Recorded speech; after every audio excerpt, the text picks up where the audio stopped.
Pumasok ako kanina sa mini store para bumili ng soft drinks.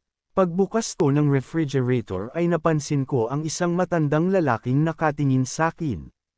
Hindi ko na lang siya pinansin, after a minute, nahuli ko ulit siya na nakatingin talaga sakin. Kaya napilitan akong lumapit sa kanya. Ako, kuya bakit ba tinitignan niyo ako, anong pangalan niyo? Pedro, ako si Pedro, kamukha mo kasi ang namatay kong anak. Bago siya namatay ay nagkatampuhan kami. Pwede bang paglabas ko sa pintong yan ay sabihin mong, bye papa, para naman mabawasan kahit papaano, ang pighati at sakit sa dibdib ko.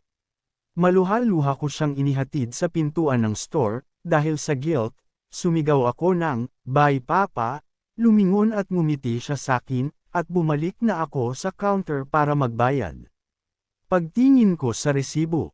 Ako, isang coke lang ang binili ko 1,123 ang babayaran ko. Cashier, sabi ng papa mo, ikaw daw po ang magbabayad ng mga binili niya. Ako, ano, hindi ko papa yun, saka matagal nang patay ang papa ko. Cashier, Nax, lumang style na yan sir. Nagpaalam ka pa nga sa kanya.